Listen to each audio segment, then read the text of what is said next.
batela mikombo. Yahweh, Yahweh, benisa mikombo. Yahweh, Yahweh, batela mikombo.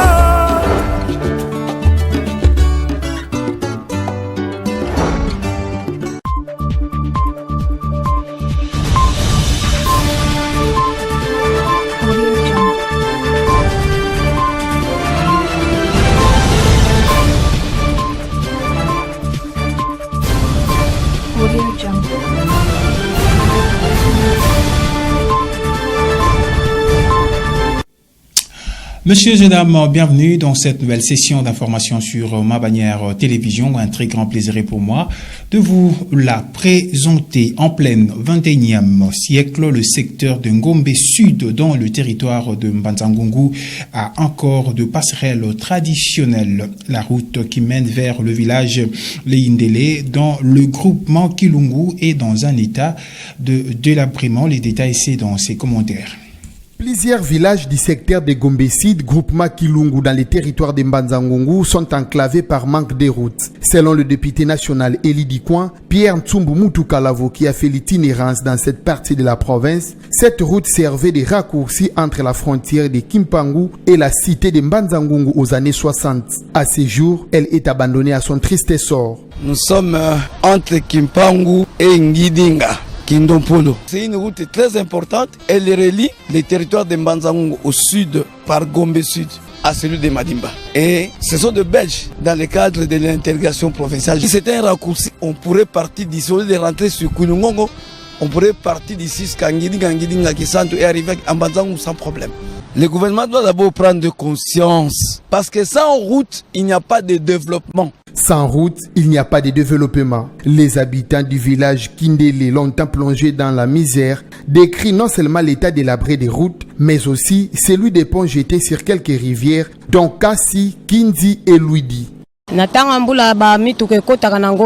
Pendant la saison pluvieuse, l'accès de véhicules est impossible. Et même si vous avez des produits, il est impossible de les évacuer, vu l'état dégradé des routes. En plein 21e siècle, ce genre de ponts existe encore en République démocratique du Congo, au Congo central particulièrement. Dépourvu de ponts modernes, la population est censée traverser sur cette passerelle traditionnelle en dépit des conséquences qui peuvent en découler.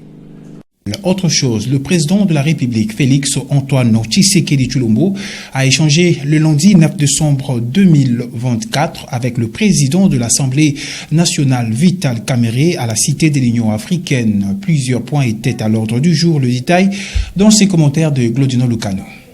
Le président de la République, Félix Antoine Tshisekedi Tshilombo, sera devant les deux chambres du Parlement réunies en congrès pour le traditionnel discours sur l'état de la nation le mercredi 11 décembre 2024. Pour ce faire, le premier d'entre les Congolais a accordé une audience au président de l'Assemblée nationale, Vital Kamerhe, lundi 9 décembre 2024 dans son cabinet de travail, question de préparer cette activité tant attendue par la population. Plusieurs autres questions étaient au centre de leurs échanges, a fait savoir le président de la Chambre basse du Parlement. Nous avons balayé tous les secteurs de la vie nationale. Nous avons parlé du social des Congolais, de l'économie, et ceci nous ramène au développement. Bref, on a passé en revue les 145 territoires. L'occasion faisant les larrons, Vital Kamerhe s'est exprimé sur la question de la révision ou du changement de la Constitution qui défraie la chronique en RDC. Qui sont habilité à prendre une telle initiative. Au numéro 1, c'est indiqué le président de la République. Au numéro 2, c'est le gouvernement réuni en conseil des ministres. Au numéro 3, c'est chacune des chambres du Parlement par la moitié de sa composition, c'est-à-dire la moitié des députés, la moitié des sénateurs. Au numéro 4, c'est la population congolaise par une pétition de 100 000 personnes. Mais alors, où est le péché? Nous sommes toujours dans la légalité constitutionnelle. Mais maintenant, quand on commence à réfléchir, certains préfèrent réfléchir à haute voix, d'autres à voix basse. Certains préfèrent aller trop vite en besogne, ce que le président n'a demandé à personne. Le président de la République a indiqué qu'il va mettre en place une commission constitutionnelle qui sera chargée, multidisciplinaire, qui sera chargée de réfléchir sur cette question.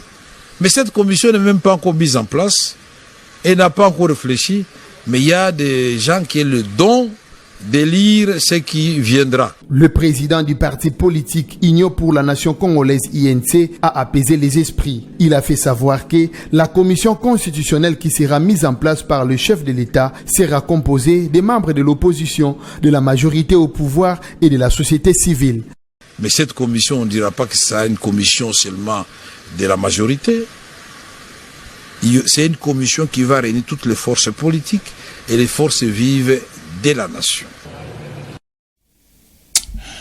Mise en application du décret de la première ministre portant suspension de la perception de certaines taxes pour faciliter la baisse de prix de certains denrées, l'annonce a été faite par le vice-premier ministre de l'économie Daniel Mukoko Samba au sortir de la réunion qu'il a présidée avec les opérateurs économiques dans son cabinet de travail. Élément de Gloduno Lukanou rendu par Mervedi Bangana. Le vice-premier ministre, ministre de l'économie nationale, le professeur Mukoko Samba, a réuni autour de lui ce lundi 9 décembre 2024 dans son cabinet de travail les gros importateurs de produits de grande consommation en République démocratique du Congo, à savoir la société Betesco, Midema, Soking, Socimers et les représentants de la FEC. Au centre de leur échange, les nouvelles mesures prises par le gouvernement pour la lutte contre la vie chère via le décret signé par la première ministre Judith Suminwa sur la baisse de prix de quelques biens de première nécessité. Nous arrivons au terme d'un long processus qui a pris 3 mois. La baisse de ces prix entraînera plus de ventes. Les prix vont baisser dès demain, le 10 décembre. Je serai moi-même sur le terrain pour aller le constater. Et le ministère de l'économie va continuer ce travail pour s'assurer que la baisse au niveau des grossistes se répercute jusqu'au niveau des détails. Le représentant des opérateurs économiques, John Mwenda, DG de la société Cobel, a rassuré la disponibilité des stocks pouvant nourrir les Congolais pendant cette période de festivités. Nous avons rassuré le VPM et tous les gouvernements que les différents importateurs ont assez de stocks. Nous avons en permanence minimum 3 mois de stock dans nos entrepôts, que ce soit à Kinshasa, à Lubumbashi, à Goma, à Mbuji-Mayi, à Kananga, et c'est la même chose pour tous les autres importateurs. Parmi les denrées concernées, on note les viandes des animaux des espèces bovines, viande des animaux, le riz, maïs, farine de maïs, les sucres et autres. Chose promise, chose faite, les travaux des états généraux des entreprises de portefeuille ont débuté le lundi 9 décembre 2024 au centre financier dans la ville-province de Kinshasa. Le go de ces assises a été donné par le chef de l'État, Félix Antoine Tshisekedi Tshilombo. Comment faire des entreprises publiques un levier puissant de la croissance et du développement de la République démocratique du Congo est le thème principal de cet atelier des États généraux des entreprises du portefeuille dont la cérémonie de lancement a été présidée par le chef de l'État Félix Tshisekedi Tshilombo le lundi 9 décembre 2024 au centre financier de Kinshasa. La situation actuelle des entreprises publiques reste préoccupante, bien que des progrès sporadiques aient été enregistrés. Une analyse sectorielle approfondie révèle des défis majeurs dans les principaux secteurs stratégiques. Les directeurs généraux, quant à eux, exécutent difficilement les décisions du conseil d'administration et sont résistants au contrôle. Cela crée des conflits entre le conseil d'administration et la direction générale. Pour Félix Tshisekedi, ces assises est une opportunité unique pour transformer nos entreprises publiques en véritables piliers d'une République démocratique du Congo prospère, juste et inclusive. Nous avons devant nous une opportunité unique, transformer nos entreprises publiques en véritables piliers d'une République démocratique du Congo prospère, juste et inclusive. Cela exige de chacun d'entre nous un engagement ferme, des actions concrètes et une volonté inébranlable de faire de notre nation un modèle de prospérité en Afrique. Il est temps de dépasser les cycles interminables de forums et d'états généraux. Je vous invite donc à aborder ce processus avec détermination et pragmatisme afin que ces assises marquent le véritable point de départ d'une transformation profonde, durable et irréversible de nos entreprises publiques. Je déclare ouverts les états généraux des entreprises du portefeuille et souhaite plein succès aux travaux y afférents. Rappelons que cet atelier se déroule en panel. Les participants ont donc 5 jours, soit du 9 au 14 décembre 2024, pour réfléchir et donner des solutions pour la bonne marche des entreprises publiques de l'État en République démocratique du Congo. Le procureur général près la Cour de cassation, Firmin Mvonde Mambou, a annoncé l'ouverture d'une action disciplinaire doublée d'une action pénale à l'encontre du procureur de la République près le parquet grande instance des Kalamou, Jean-Jacques Mouteba Matamboué, accusé d'avoir libéré un prévenu poursuivi pour homicide. Nous vous proposons de suivre l'extrait de la communication du procureur général près la Cour de cassation, Firmin Mvonde. Et j'avais déjà correspondu avec votre procureur général. Et dès hier, j'avais programmé d'arriver ici pour le cas qui a été de manière virale répandu sur les réseaux sociaux, en ce que votre office a libéré un monsieur poursuivi ou à la base de la mort d'une dame.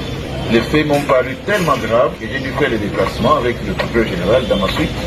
J'ai commencé en arrivant ici par le cachot, où j'ai dû me rendre compte des débordements par rapport au local lui-même et au nombre qui y est. Et naturellement, cela fait suite au fait que la République, le gouvernement ne nous donne pas de maison d'arrêt où mettre nos prévenus. Et la majorité des personnes arrêtées sont poursuivies soit pour des faits de vols qualifiés, des viols, l'association des malfaiteurs ou Luna. On ne peut pas les renvoyer dans la rue. En ce qui me concerne, les faits pour lesquels je suis arrivé ici me semblent tellement graves, tels qu'ils ont été racontés sur les réseaux, que je viens d'instruire le procureur général d'ouvrir une action disciplinaire, doublée d'une action pénale, à l'endroit du procureur de la République, de votre office, et à l'endroit du magistrat instructeur. J'ai déjà quelques faits, puisque je viens de consulter le dossier, mais ce sera au terme de l'instruction qui va suivre que nous vous donnerons les conclusions par rapport au dossier et aux faits tels que comptés sur les réseaux. Et voilà qui met un fin à cette édition du journal. Merci à vous, mesdames et messieurs, de l'avoir suivi et surtout bonne suite sur nos antennes. D'ici là, portez-vous bien.